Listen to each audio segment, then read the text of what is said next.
Hello and welcome. Today, we are cracking open one of the most famous conversations about love in all of history, and it comes to us straight from the pages of Plato's Symposium.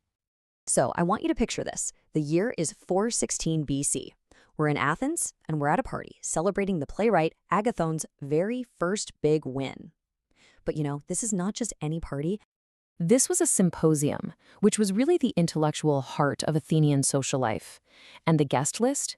Well, it was a who's who of the city's best and brightest. We're talking philosophers, playwrights, doctors. Oh, and of course, the one and only Socrates, who actually showed up late because he got lost in thought on the way over. Classic Socrates. Now, feeling the effects of the last night's party, the guests all agree to, take it easy on the wine. And instead of the usual entertainment, they decide to do something a little more structured. They decide to have a debate. The physician Eryximachos, speaking for another guest named Phaedros, throws down the gauntlet. And his reasoning is pretty simple. He argues that Eros, this incredibly powerful and ancient god, has been totally and inexcusably ignored by poets and thinkers. It's about time, he says, that love gets the credit it deserves.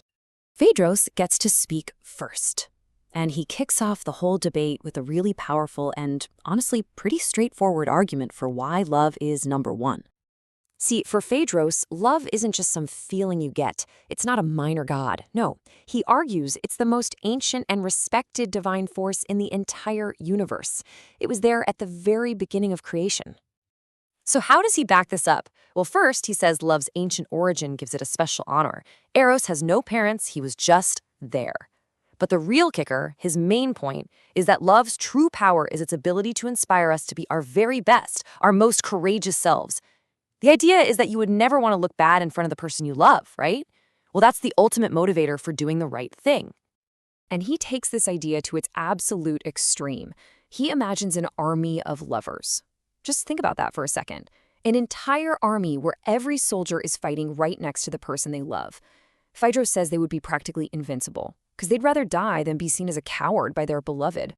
And he brings receipts from mythology. You have Alcestis, who died for her husband and was literally brought back from the dead by the gods. You have Achilles, who chose to die just to avenge his lover Patroclus, and he got an even bigger reward.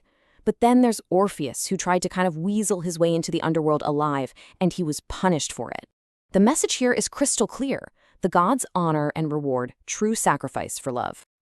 Okay, so Phaedros lays out a pretty compelling case for love as this grand and noble force. But the next speaker, Pausanias, basically stands up and says, hold on, it's not nearly that simple. Right away, Pausanias objects. He says that praising love in general is totally meaningless. If you're going to do it right, you have to get specific. You have to first say which kind of love you're even talking about. And this is where he drops a pretty radical idea for the time. There isn't just one kind of love. There are two. And his logic is actually pretty clever. He says because there are two different goddesses of love, two Aphrodites, there must be two different kinds of love. So here's the breakdown. On the one hand, you've got common love, or pandemos. This love is all about the body. It's about physical gratification, and it can be pretty fleeting.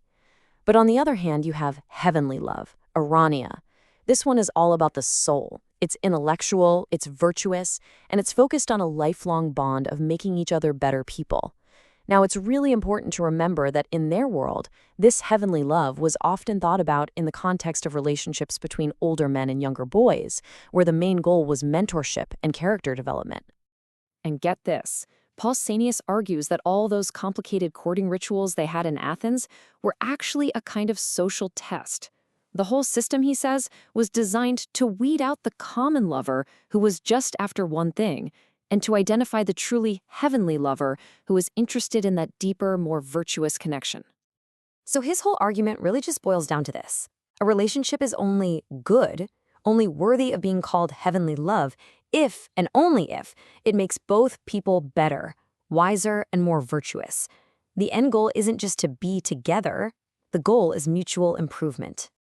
So let's just pause for a second. After only 2 speeches, the entire foundation for the night's debate has been laid. And we have 2 really powerful and really different views of what love is all about. So right out of the gate, we've got these 2 competing ideas.